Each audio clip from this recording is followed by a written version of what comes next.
Hi everyone, welcome to the 10th episode of the Zicast. As always, I'm your host Ryan Ziaks, and today I'm joined by Miss Q30 herself, Casey Poppins Nedelka. Hello. And as always, I'd like to shout out Casey McNichol for her continued help and support, and it's also her birthday today. I forgot it's your birthday? Well, now you know. So let's all give her birthday wishes.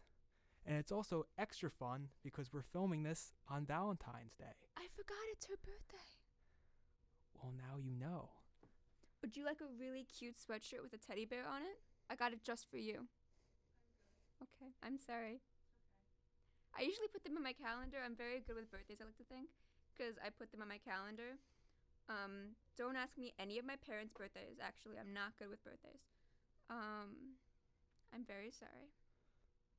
Anyways, it's Valentine's Day. Yes, and we've learned something about you already. Oh my god, it's not something I wanted people to know, but it's something. Well, that's what we get out of people here on the Zicast. This is like an interrogation. Because, I'm about to commit to a murder I never committed. well, that's for later. But of course, the Zicast is a way for me to get to know my friends on a deeper level because everyone has a story. So with that all said, let's get into things. So, Casey Poppins Nedelka, how about you tell us a bit about yourself? All right. Well, I am a junior film major and entrepreneurship minor here at Quinnipiac. Originally, I'm from Long Island, New York. What else should I say? Whatever you feel like adding. If I feel like adding, I'm 5'5". I like Okay. long walks on the beach. I hate nice. mint ice cream. It is Valentine's Day, so every detail matters. It is. So- Every detail matters. So how about you tell us a bit about your positions at the school and perhaps your specific major? This is going to be about 5 minutes. I do so much. So I'm currently on 4 e-boards. I am the newly appointed editor-in-chief of the Quinnipiac Barnacle, which is our satire newspaper that we have. I'm the planning and engagement coordinator for Q30 Television, which is our student-run TV station. I am the copy and academics editor for the Summit Yearbook, and I'm the treasurer for the Quinnipiac Film Society. And I'm making a club for the School of Engineering Makerspace. So I ran out of clubs to join, so I just started making new ones. I did not know that. Well, that's I'll what the be on- show's all about, learning more things about your friends. Exactly, and I'll be on the lookout for it. So, among that large list of things, I want to ask the big, meaty question, which is the origins of your nickname, Poppins. So you might be able to hear it. Some people hear it, some people don't. I don't hear it, so I'm just going off of what everyone my whole life has told me. But I have a speech impediment called rhoticism, which means that I have trouble pronouncing the letter R, like red or Ryan. So to some people, it sounds like I have a British accent. Like my whole life, people have been saying to me, like, oh, where are you from? Like, you British. Like strangers would be like, oh my God, like, where you... So, like, at some point I realized, like, oh, it wasn't, like, some giant joke. It was, like, people actually think I sound like this. And so when I was younger, in, like, 3rd grade or something, my friends started calling me Mary Poppins, like, you know, kind of like a silly nickname. And then as we got older, the Poppins part stuck. And I wasn't planning on bringing it to college because it's kind of weird to be like, hi, nice to meet you. My name is insert Disney cartoon character. But one of the orgs that I'm in, Q30 Television, the first meeting I went to was for Quinnipiac Tonight, which is our SNL-style comedy show.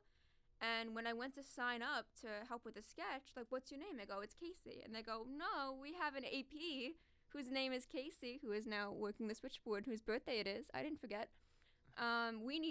That's going to be really confusing. So the first sketch, I show up, and they said, we need something else to call you because it was getting too confusing. They'd say Casey, we both say yes. And I'm like, well, I already respond to this. And they go, perfect. That's all we're going to call you for the next 3 years. And it has been. It's really weird because it's entered, like, my professional life. Like, I've been applying to a lot of internships, and depending on the place, I'll put, like, the Poppins in quotation. My LinkedIn, my professional Instagram has Poppins on it. And it's weird, too, because people will introduce me as that to, like, strangers that I'm meeting for the first time. and they'll have no idea like it's a nickname. Like one of my friends thought my name was Julia Poppins because in the film society we have a lot of Julias, and my friend Maroli, who's been on your show before, Yes. introduced herself at the meeting like, "Hi, I'm Julia, but since there's so many of us, we all go by our last names." And then I went, "Hi, I'm Poppins." So yeah, it's been pretty fun. It's not the worst nickname. I'm glad that I didn't have curly hair as a kid because my friends would have called me Hermione and I would have taken that to my grave. I would have not brought it up here. They would have said, "We need something else to call you," and I said, "Too bad," because that is an embarrassing nickname to have as a grown woman. Yes. I mean, having Poppins kind of grow up with you, I feel like that's very you. It is. In terms of your personality, Thank to have a you. very kind of funny, I don't want to say comical, but kind of funny, It is cute kind of nickname. because it's the movie with the dancing penguins and the lady that flies with an umbrella, Yes. and that's just like my name now. Yes. And of course, I've made my fair share of Mary Poppins jokes that have. just had mixed reactions from you. I've never once laughed. Actually, never not once laughed. mixed, all negative. I've seen smiles. No, you haven't. I have seen smirks No, in the past. She's looking away 'cause she doesn't want to smile. I'm So not. I have gotten you sometimes with it. No, you haven't. But it's, of course, it's just fun to know. And that's a story that's a great way to kick this off. It's funny too because I'll have friends who it's like 2 years into knowing them, like, "Oh yeah, so why do people call you Poppins?" And you're like, "Oh, like it must be weird to strangers." Like I have a friend whose name is Clever. Like his parents, they gave birth to him and said, "We're gonna name you Clever," and like it never once. I was like, "Oh, that's an interesting name," but I never like doubted it. So it's very weird. Like you could tell people anything and they're like, "Oh, this is my name," and they'll just accept it. I'm like, "Hi, my name's Tripod," and they go, "Okay, I guess your parents were weird." So yeah, it's been interesting seeing the other side of it of like people who've never known that. It's also weird because when I was younger, it was a very small thing. It wasn't like I'd walk into high school and everyone's like, "Yo, what's up, Poppins?" It was like a very small group of my friends. And then now everyone I know and people I've never met go up to me and call me that. And I'm like, okay. I think it's just 'cause you're famous. It is actually just because I'm famous. It's like, you know, the like musical artists with one name. Exactly. I actually tried getting Instagram verified and they said no, Oh. which I think is mean. That is very mean. Like there's Beyonce, there's Madonna, and there's Poppins. Rihanna, yeah. Rihanna. On the same level as them. I think that's the only thing that makes sense. It is. I mean, There's Rada. There's the guy that thought my name was Julia Poppins. wow. Get him out of my face. Okay. Wow. Sorry, I saw my friend through a window. I have so many friends. I'm Of gonna be course. doing this quite a lot. Yes, you should have your own show. I should. Oh my god. You could just take over this It's one. called What's Poppin', and then What's I can use Poppin'? the Jack Harlow song as the intro, and then immediately get a cease and desist. Yes. And I was about to add, it's very versatile Poppins because you could say what's poppin' and then dress up as Jack Harlow for Halloween like you did. I had beef with Jack Harlow for a while because everything was fine until he released that song, and then the song was all I ever heard. I'm like, "Oh, you know, it's like me." But then my friends would be like, "Oh, what's poppin'?" And I'm like, "I hate this now, actually." But I've learned to accept it. We have a truce. I did go as Jack Harlow for Halloween. No one knew who I was. I was in the outfit from Industry Baby, Yes. which is like the prison, and it was like a white tank top and pink pants, and I had a beard and sunglasses and a massive chain. And you know, the music video is like 5 years old, so no one knew what I was, but I liked it. I knew it, but You it knew was it, and because you that's what told me. counts. Yes. And you had a beard too. It I had was the beard, yeah. you A really- lot of makeup went into that beard. yes. It It was very iconic. You did it for the bit. I did it for the bit. And kind of I was going to say what you also do for the bit, but this is very professional. I want to ask you what got you into studying communications in your journey in it. So it's kind of interesting. When I was a bit of a theater kid in high school, and so I thought I was going to major in that at first. I applied to colleges very late. I think I wrote my admissions letter in January of the year I graduated as a senior in high school. I know, Casey's giving me a look, and it's not a good look because it wasn't good. Don't do that. I was very late as well. Yeah, well, you made Yeah. it. Well, you transferred, but then Yes, you made it. I But yeah, so at first I was like, I remember I would be sitting in my bed, like I had my computer on one side, like looking up colleges, and my school iPad on the other side, watching film video essays. I'm like, oh God, what should I major in?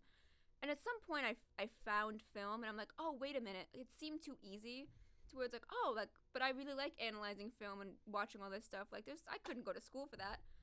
And then I did. But I was looking at a lot of places.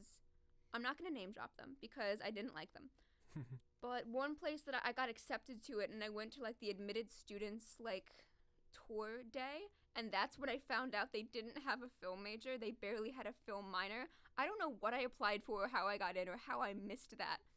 But my dad is very big into politics. He works in politics. And he suggested Quinnipiac to me because they always have the Quinnipiac poll that comes out that all the politicians and the presidents will talk about. I'm like, yeah, right, I'll humor him. And then I look it up and I'm like, oh, this actually looks kind of nice. And then I applied and then I got in. And then I went on some tours and I liked it even more. And I'm like, all right, I guess I'll go here. And then I've been here for 3 years. Wow. It's fun. It's fun. Very, very interesting. I know you've done, I know you do a lot of like news with Q30, which has kind of delved into politics. And of course you do film. So you kind of get that all around approach. It's so weird. Like if you told me in high school or like first year what it is I do now, I wouldn't believe you because I frequently go on air for Q30 Newscast, which is the news show that we have at Q30, which you could barely put me in front of a camera first year. I am very involved with CEO, which is this entrepreneurship organization within the School of Business. I'm a super user at the School of Engineering Makerspace, where I train people on how to use like laser engravers and heat presses and 3D printers. Yeah, we have a laser engraver. We had a bunch of kids last semester making Christmas ornaments. I've taken an engineering class. I had credits moved around so that I could take an intro to engineering class with a bunch of first years. Meanwhile, I'm like 20. And so I think I just like side quests. I like hearing about something and being like, that sounds fun. Let me just do this now. And now I'm in the process of making an engineering club, which at no point would I've ever thought I'm doing. So it's really great how much the orgs here are such a big part of the education. Because a lot of my film classes, there's stuff that I've learned more in the organization sometimes than I have in the classes. Or we'll be learning something and I'm like, oh, I already know how to do this from Quinnipiac Tonight a year and a half ago.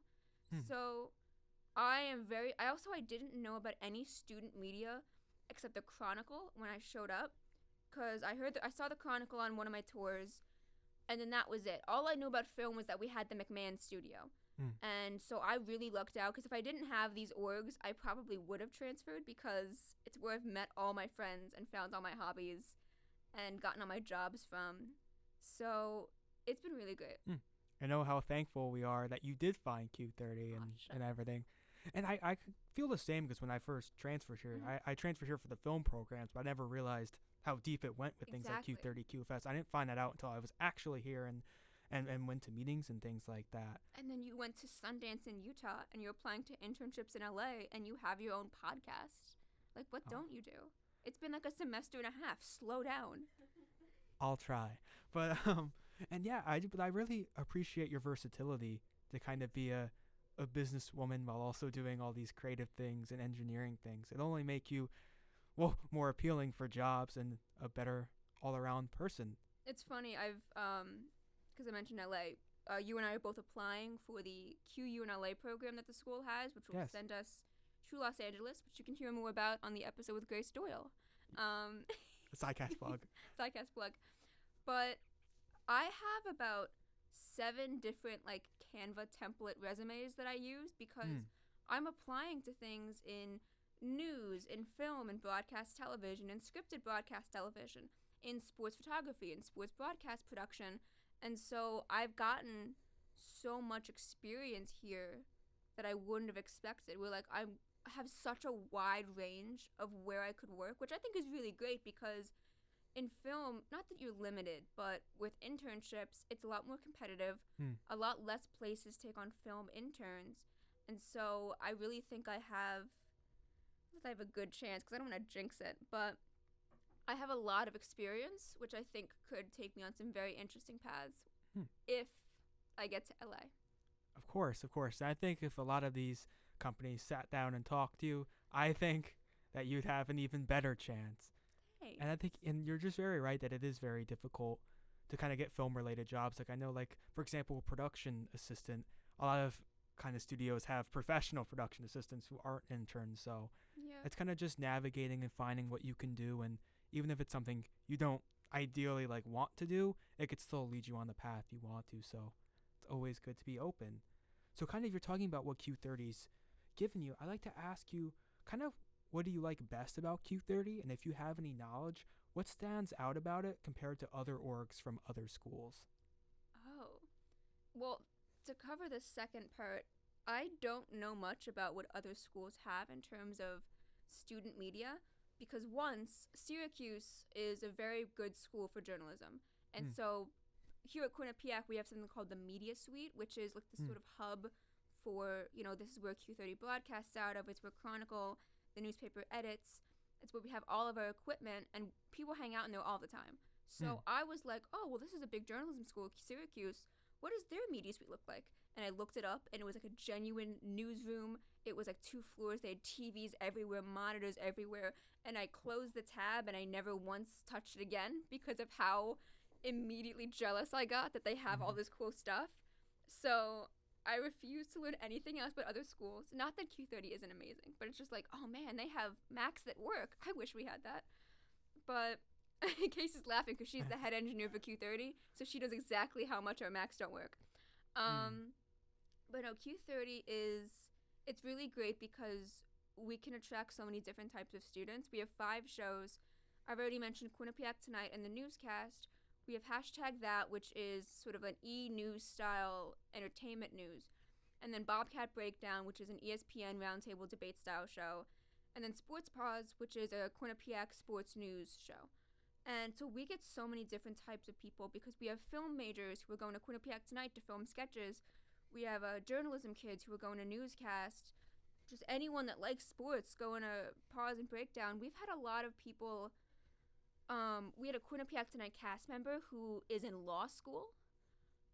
So it's very interesting how many different people. We've had business students and media studies students who, after joining Quinnipiac Tonight or newscast, change their major or add a minor or a double major into film or journalism because we've been able to get them so involved with this and teach them so much that it wants them to pursue that like as an education and get a degree in that. So I think it's a very, I always say like if you're at Quinnipiac and you're not in a student media org within the School of Communications, like why are you here? Because this is the education. This is where you're getting so much experience. And it's student ran as well. It's completely student from run. the top it's down. Entirely student run. Like our president is a junior. He's going to classes with the first years. It's all run by students. We have adult advisors who we go to sometimes, but they're not like in charge of the shows. They're not like calling the shots at meetings. It's all by students. And we've had some of the student media orgs have e-board members that are first years or second years. So right away you could we have producers on a bunch of shows at Q30 that are first years that in their first semester here they got that opportunity. So there's a lot of potential for personal growth and knowledge here. Yeah, and even I was thinking like Aaron Epstein with Quinnipiac Tonight. He's a second year and he's an EP of Quinnipiac Tonight. He's co-running a show, but he's a sophomore. A lot of his whole suite is like sophomore EPs. Yeah. It's really great the chances you get. Yeah, just giving you like kind of experiences. I don't want to say like high stakes, but like kind of very, very big promotions that you can get so young, and you can kind of handle these things before you're in the real world. You're kind of right away given a lot of responsibility, but you're not unprepared for it because we've taught you so much up until that, where you're given this responsibility because we know you can handle it because of what you've learned here. Yeah, even to go back to the word versatility, it's like you can do so many different things with Q30 as well. Like you can do journalism, you can make films. So you could kind of build all of your skill sets, even if they're things that you don't really think you'll be doing professionally. I'm not going to become an engineer when I graduate, but like it's kind of cool to have on a resume. And it's a lot of fun. And it's a casual flex. It's a casual flex. I do engineering for fun. What do you do? Yeah, like even like I'm involved with hashtag that a lot, but I don't think I'll really ever do journalism. But it's a great skill to have to know how to make packages. You're an English major, and you're so involved with Q30 and with the Film Society. You've acted in some of our productions, and it's just like you wouldn't expect that when you're working here. Very, very much so. And I'd kind of like also to add on top of that some opportunities that Q30 has provided you. I was a producer last semester for this community television station up in Connecticut, where I just got an email randomly someday. It was sent out to all the communication students saying, hey, this TV station is looking for a producer and a floor director for their election day coverage. And I have a bit of an interest in politics and, working in TV. So I was kind of like in the middle of class, I was like, you know what, might as well. And I applied for floor director. I wrote up my resume. I sent over the email to the lady that reached out to us. I was like, hey, here's my interest. I'd love to be a floor director. She got back to me and she's like, hey, like, we're just letting you know, like, this is an unpaid, this is community television, it's just for one day. And I'm like, yeah, no, that's fine. She's like, okay, just because your resume is very advanced. It's more advanced than when we have our interns in. And I'm like, oh my God, thank you. Say more.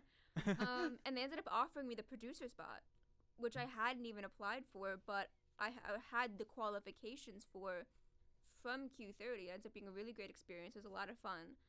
But I think even going into LA this summer, if I didn't do Q30, I wouldn't have half the resume that I do now. Yeah. And that's something I was going to say is that Q30 has really beefed up my resume. I was going to say, like, yeah. Yeah. I mean, you were like, a published author beforehand, but oh, thank you. You're flattering me. But also speaking about that internship you had, is that where you got shouted out on live air? I remember you posted about that and you were so happy, which made me very happy. I was happy. It was so the way that it worked was that we had it was a live election coverage about 2 hours long, and I had gone out first. This was like half an hour away, this place. I first went out on election day at 8 in the morning and then at 4 in the afternoon to interview people at election voting locations, saying like, oh, why have you come out to vote? A lot of people recently have decided not to vote. What makes local elections important to you? And I edited that together into a quick, such a small little package. And I had that ready for air later that night. And they shouted me out like 4 different times. And it was kind of really cool. Because these are like experienced like television veterans too. Like they know their stuff. One of the women on air casually plugged that like she's friends with Bob Iger, the guy from Disney. And I'm like, whoa. I'm not allowed to be in the same room as you, like you're royalty. But they were so appreciative and it was so nice. And it was kind of eye-opening too because, like, again, I had the resume to get producer. I didn't think I could be a producer. And then I'm doing all this work and they're so grateful for it. And I'm like, oh, like, you need to start thinking of yourself, like, sort of step outside of yourself and look at on paper, like, who you are and what you do and realize a lot of people sort of undervalue themselves. And so it's really great to step back and look and be like, oh, you actually have, like, so much experience. Like, you need to have, like, this confidence. You should be applying for producer. And so it was a really great experience professionally and personally. Yes, because shoot for the moon. Perhaps you'll land on a star. I shot for the stars and I reached the moon. Like, it was kind of fun. Very much so. And I remember the video where it's the anchor. He's like, Casey Nedelka? He was like, you cannot forget. Because they were thanking everyone at the end of the night. And then, the reading of the people.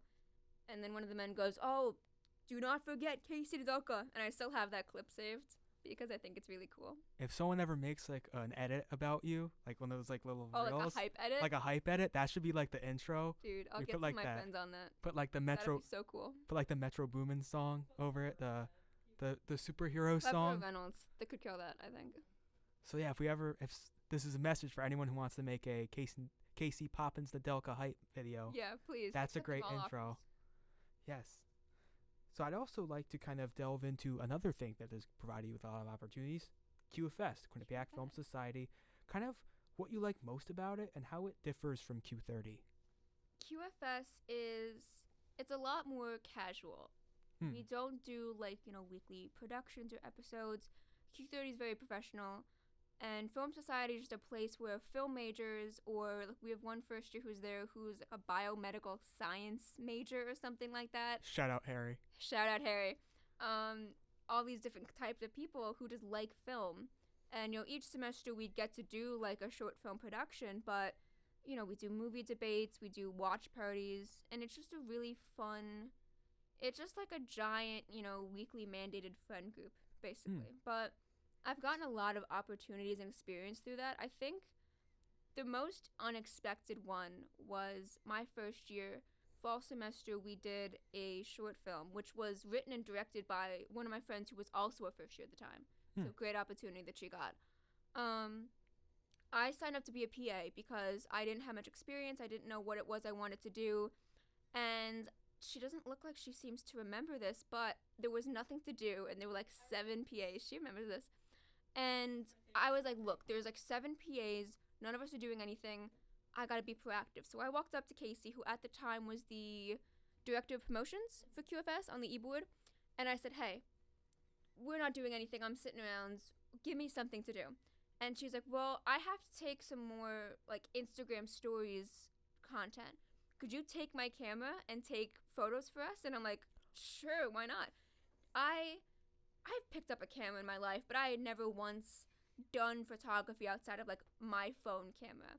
I had no idea what I was doing, but I'm someone that loved film. I love, film stills and seeing those things. And I'm very much a visual learner. And, not to like toot my own horn or anything, but I was kind of really good at it at first. I was running around. Casey's nodding a lot. Thank you. Yeah. Camera on me, I switch and just sit like. I have some of the photos still. So. You still do? Yes. One of them's still on my LinkedIn, I think.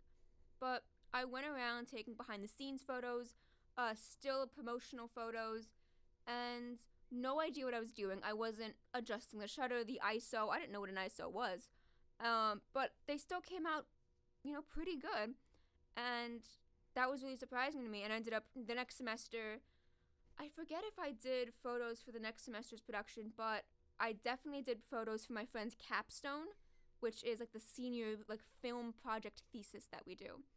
And it was really bad. So I was shooting in JPEG.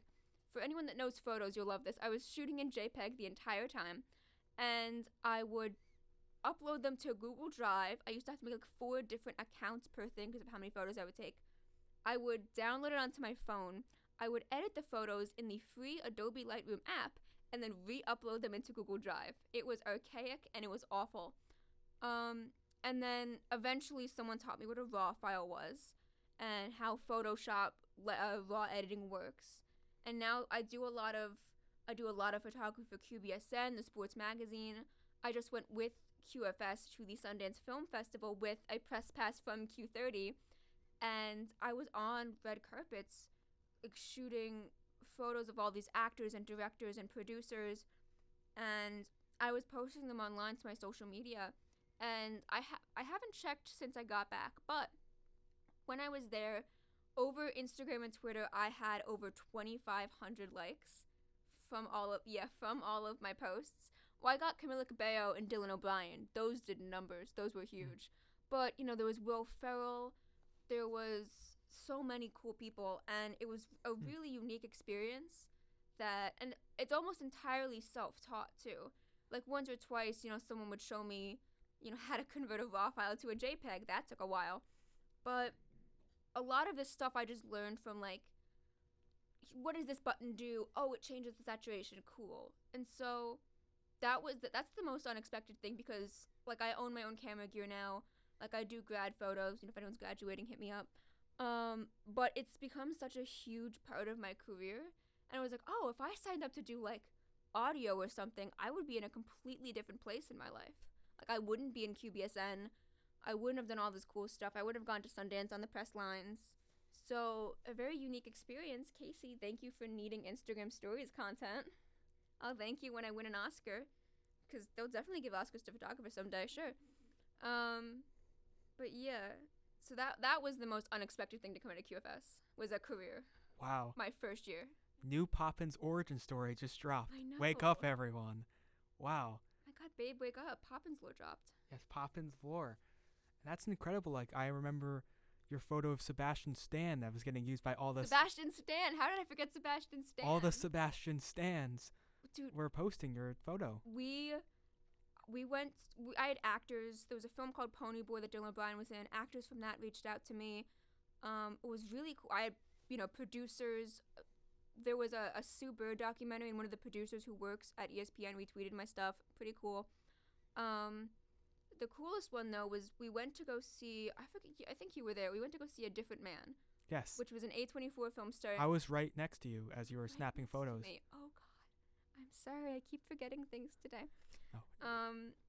But I was taking photos of that in a little press conference they had at the end. And at one point, the director shouts out the composer. And we all loved the music from that. And the composer, the whole thing was maybe 6 seconds long. But the composer stands up. He spins around a bit. He waves. And he sits back down. And I had swiveled over and I got some shots of that. And I posted it on Instagram. I found his Instagram and I tagged him in it. And then he DM'd me and he was like, hey, would I be able to have like these photos? I'm like, oh my God. I told all my friends in the Sundance chat. They were all losing their mind because, again, we loved the music. And so it was kind of like a little celebrity moment where it's like, oh, these press and industry officials are like reaching out to me for photos. Like, it's kind of so cool. And so assuring and, of course, boosting that confidence. It's boosting that confidence. Because, like, again, Madonna, Rihanna, Poppins. It all tracks. I'm up there. I should get a Wikipedia page. I tried that once for my 16th birthday. My 18th. It was recent. One of my birthdays, I added myself to the 2003 people that were born section on Wikipedia. It was like, oh, famous births. And I added myself, and it was like Casey Poppins, Nedelka, American movie enjoyer or something. They removed it, of course, but it's a fun screenshot. One day that text will be blue, and it'll have a Wikipedia page of me holding my Oscar. Casey Poppins, Nedelka, and it's just a million different things. Exactly. Like, which one? There's so many people named Poppins. It's weird. I'll be signing up on new social medias, and I'll be like, oh, like Poppins. It's like, that username's taken. And I'm like, who by who? Who else goes by this? I want to know the origins of other people with the nickname Poppins. Like, Discord changed their thing recently, and I had to make a new username. I'm like, oh, I'll just take Poppins. And it was taken. And there were all these Poppins variants that had been taken. I'm like, who are these people? I thought I was the only one. Perhaps we could do some detective work here on the Zicast. I should interview other people who go by Poppins. You could find them, like, around the world. And where in the world is Poppins? Dude. Okay. It's like Where's Waldo, but with Poppins. Okay, I'm going to make my own podcast. That's the only option. I'll become a journalism major, and this is my capstone. And, of course, this is kind of perfect since my next question is my next topic, I should say, your experience on the Sundance trip and some of your favorite moments from it. Oh my God, the Sundance trip was great. We went for a week. We left the 17th. We got back the 24th of January, and it was maybe like 22 of us all living in this one house, and I think it's called Heber City or Herber City. There's no R. There's only one R. I don't know how to pronounce it still, but 20 minutes from Park City, Utah. Every morning Nick and Romo would make pancakes and burn the bacon, and the whole house would be covered in like a haze of bacon grease. It was bad. But it was just all of us just hanging out for a week watching these films.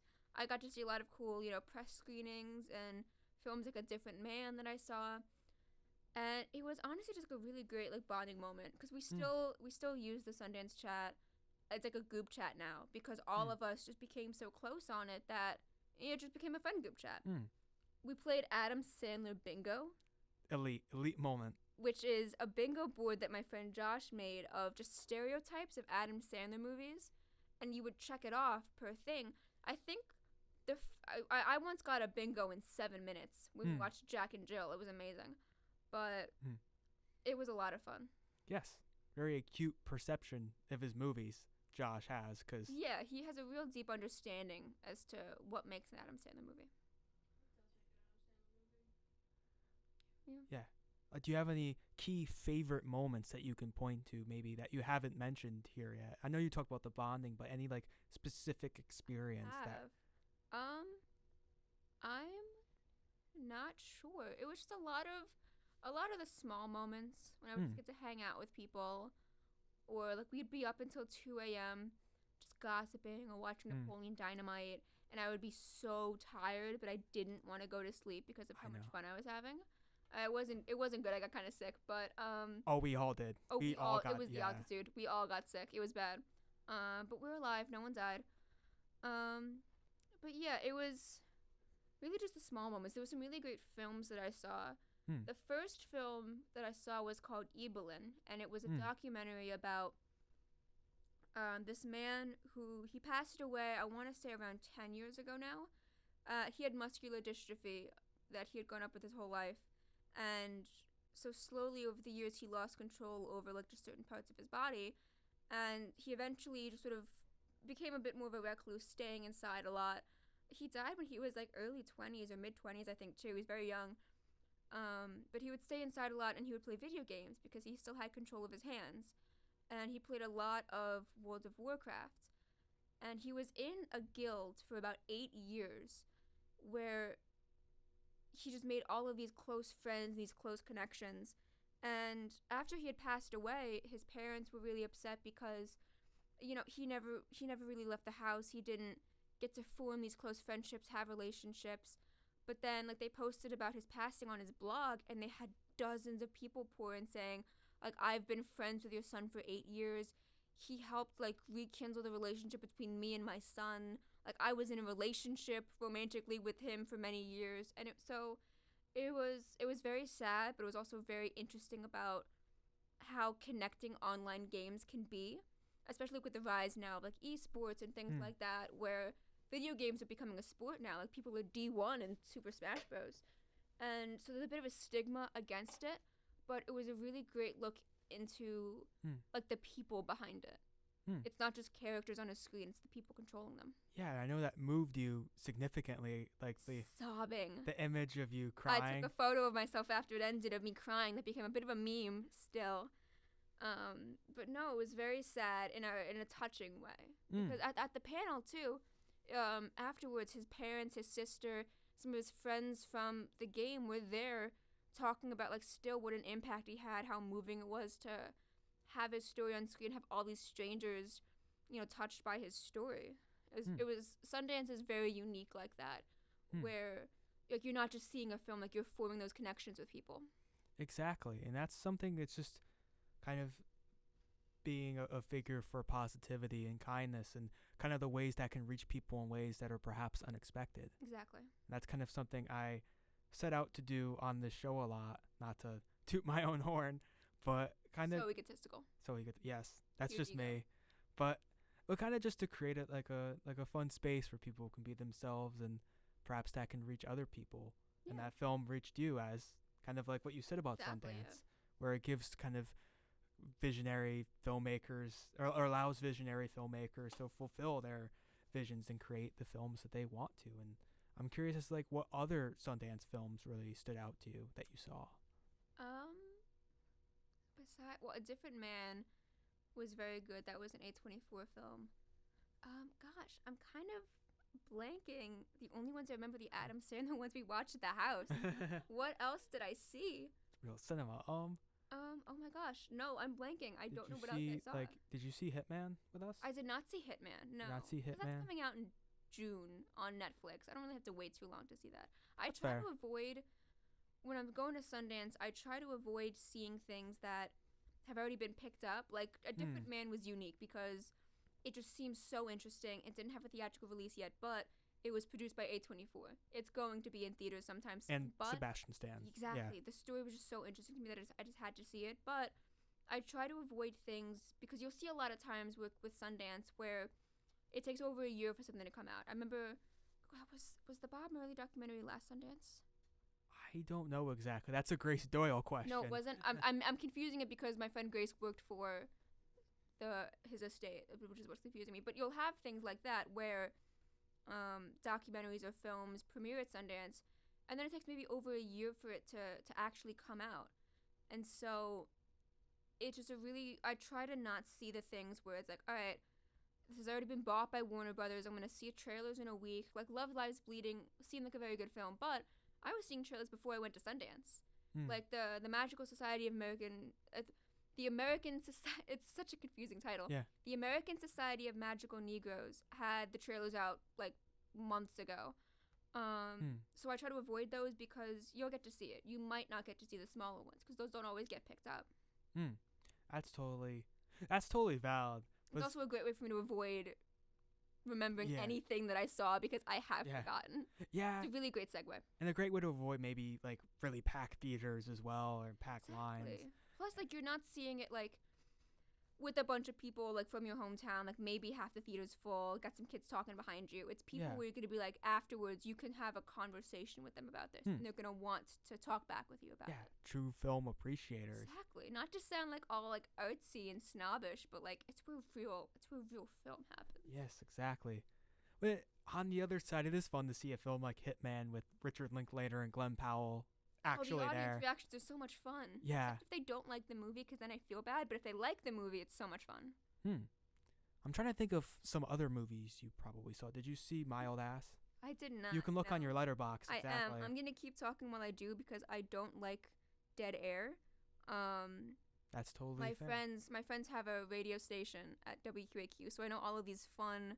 Oh, WQAQ is the student-run Yes. radio station that we have here at school. Who Jen Molia is a part of. Jen Well, Mobley, Jen and she Connor. was on your And she show. was Oh on my my god, show. the audience already knows. Yes. Okay, so I just need to look faster, I think.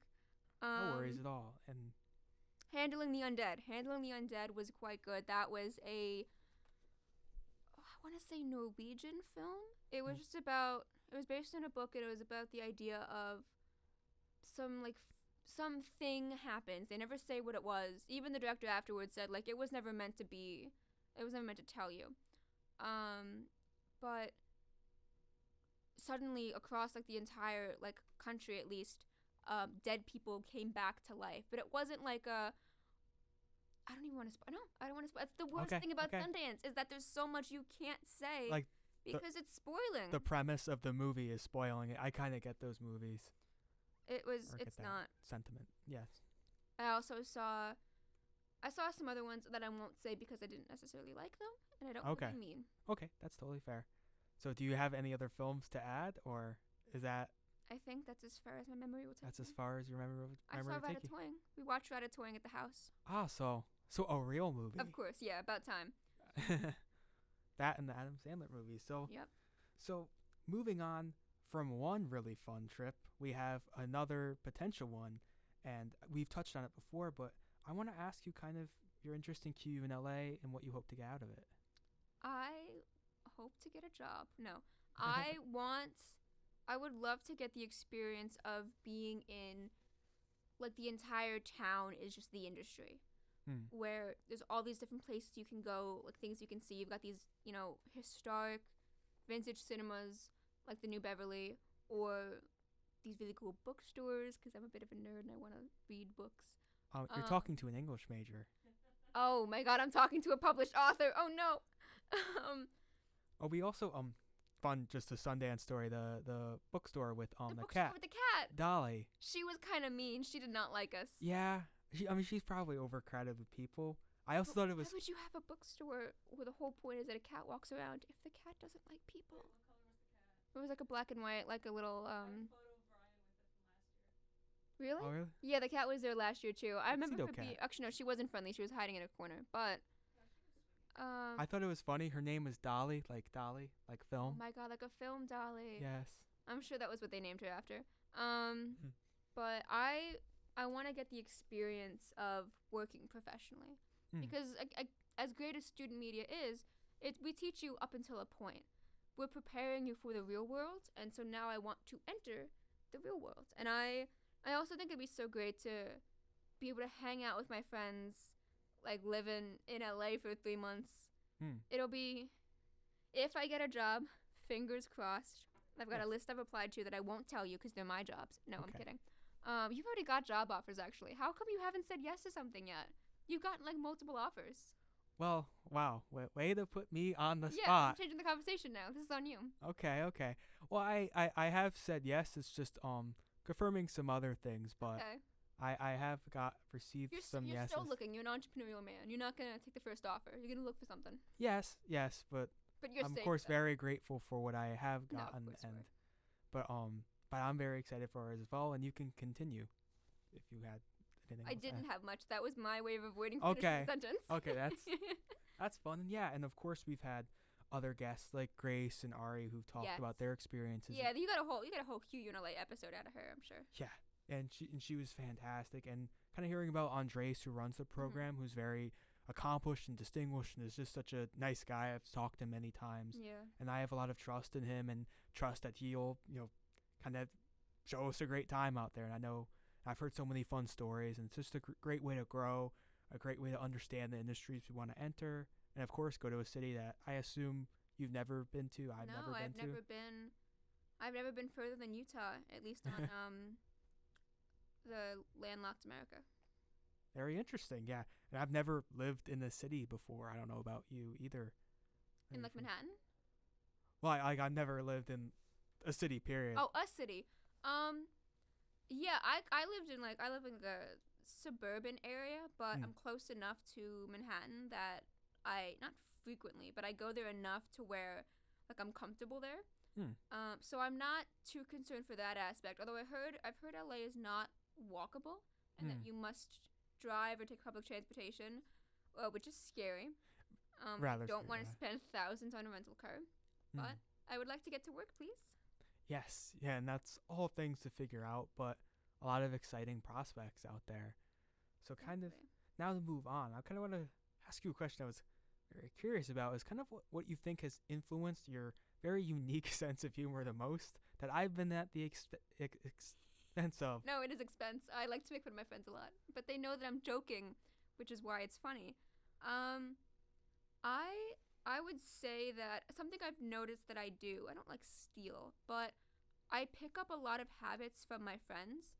So sometimes like my friends will make a joke or like they'll have a certain way of acting where like I find myself doing that. And so there's like ways that I talk or like things that I do that like a friend of mine from middle school did that I've just picked up and I just keep going, and things like that. And I also, like you mentioned, I tend to make some mean jokes, but I like to think that I'm a very nice person. I would agree. I tend to be very happy. Yeah. And I'm not a mean person. I don't bully people.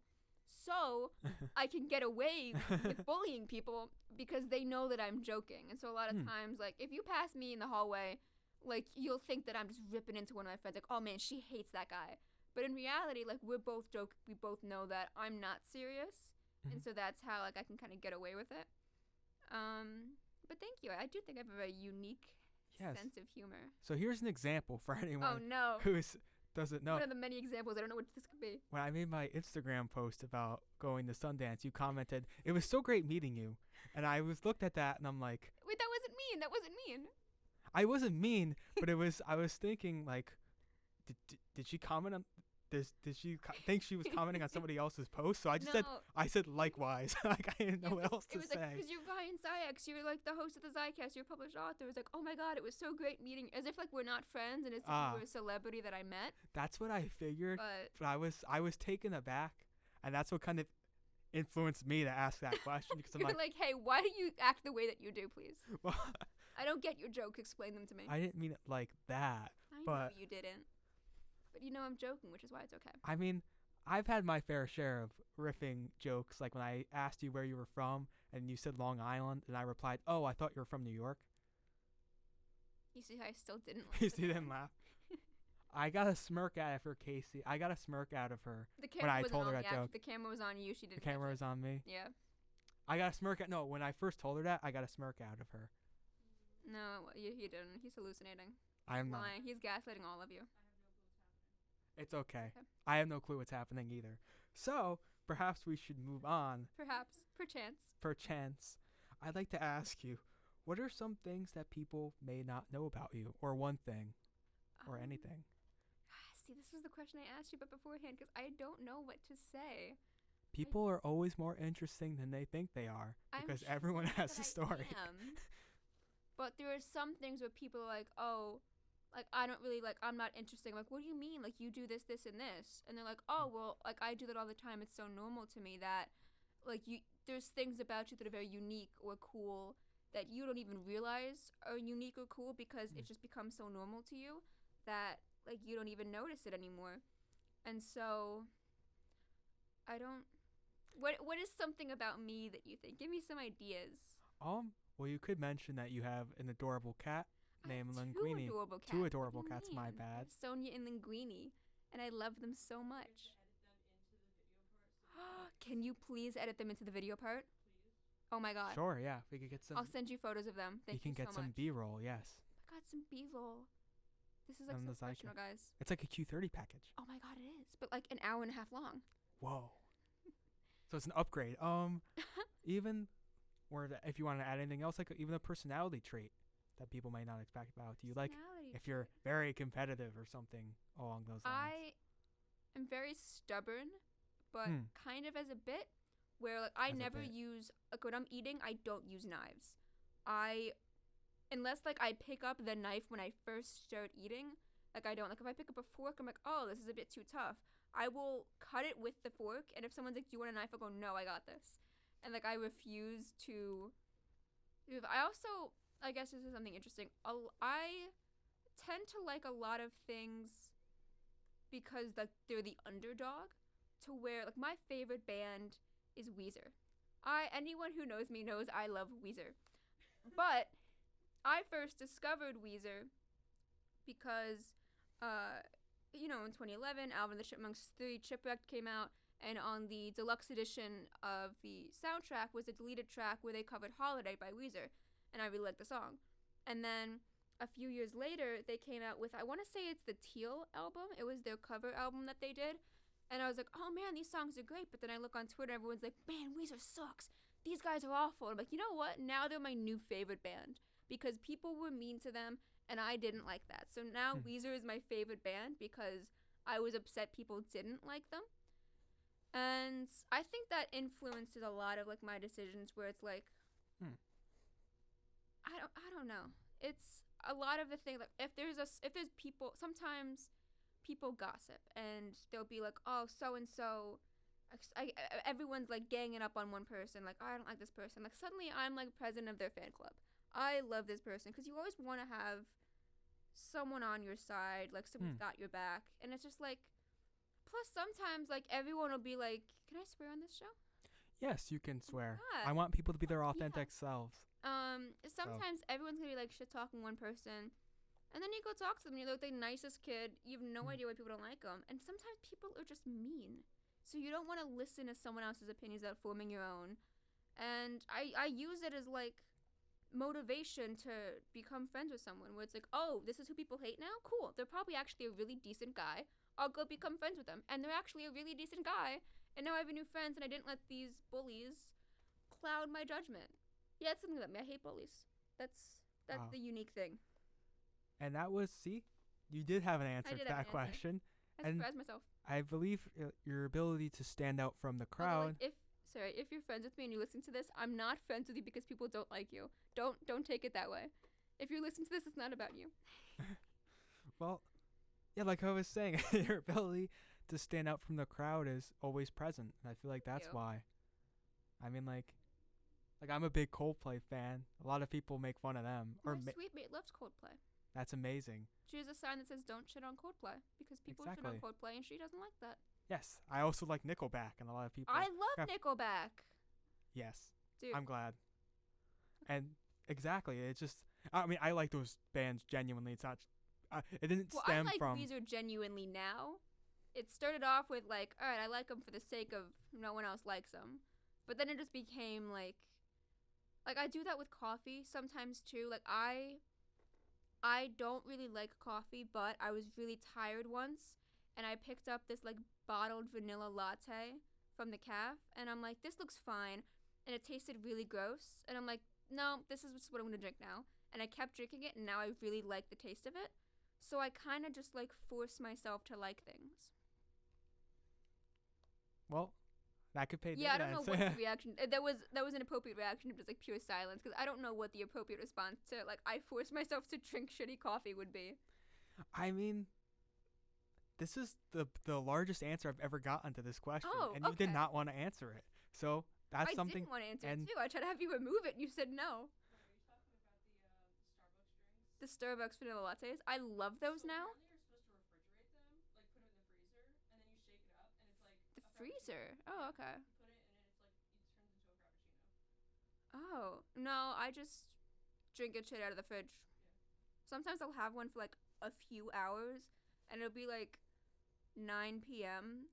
It's like, oh, I should get like a latte. My friends are like, no, that'll keep you awake. And I'm like, oh, like I drink it for the flavor now, not for the energy. And that's very fair. Like I It's say, not fair. It's a really weird thing to do. You don't have to lie. Like That's a weird thing I do. I always say people are more interesting than they think they are. And that is And very interesting. I guess you're right. I put a positive spin on it, and I got you to answer that question. So I won. So now to ask you another question that you didn't want me to ask. Oh, no. Your hopes and dreams professionally or in general. And you don't have to go crazy in depth because, of course, we still have a lot of ways to go. But whatever you think you kind of could envision at this point you wanting to do. I didn't want you to ask that because I do so much that I have no idea what I want to go into. I could very easily see myself working on a film set or being a sports photographer or probably not working in news, but working on television sets. And so I have no idea what I want to do, but I'm like a bit of a jack of all trades to where I'm not worried of like being out of work because there's so many different fields I could apply to. I'm not just applying to sports and I'm competing with everyone else who wants a job at Fox Sports. I'm also applying to like these 7 different other companies in 4 different industries. So I have like a better chance. So I'm not too worried about that because like I do so much where it's like, all right, well, I don't do this job anymore, so let me like move on to this now. And eventually I'll find something where it's like, I don't do this job anymore, but I want to keep doing this thing, and then I'll find like my path. But I have a lot of different areas that I can explore. And that's exactly your versatility. And above all else, you want to live happily ever after with Linguini And Sonia. And Sonia. Yeah, that's kind of the life, just me and my cats. Not too bad. I miss my cats so much. It's nice not having to change my pillowcase every 5 minutes because they can tell when it's clean and decide to nap on it. And I'm no longer covered in scratches because Linguini likes to climb up people. But I miss them. Yes, I totally understand because when I'm away from my Jack, I totally get what you mean. Yeah. I'm gonna be sad now. Okay, next question. I'm gonna cry. Yes, I mean, this next question is a lot more fun, which is your favorite movies. Oh, this is such a good question. Yes. Okay, so my Letterboxd top 4 is very weird. So, well, let me pull it up so I can go Feel free. down the list. So, on my Letterboxd top 4, the first one is, of course, Cinderella 3: A Twist in Time. Oh, That's another instance, I think, of me genuinely liking something that I was a fan of out of stubbornness at first, because it is the 3rd installment in the Disney animated Cinderella franchise. We don't talk about the second one. It really doesn't make that much sense. But it was released in, 2007? And yeah, 2007. It was the last animated film that the Disney Australia's production company did. And it's just about like, all right, a year after they've been married now, Anastasia, the stepsister, accidentally gets a hold of the fairy godmother's magic wand, and the stepmother reverses time and swaps Anastasia with Cinderella. It's this whole thing, and there's genuinely very good songs, and the character development for Cinderella and the prince and Anastasia are amazing, and it doesn't feel like one of those like shitty like direct-to-DVD sequels, like The Beauty and the Beast Enchanted Christmas. It's like a genuinely good film. But everyone would always like clown on it because it's a Disney sequel, and I'm like, no, now it's my favorite movie, but now it actually is.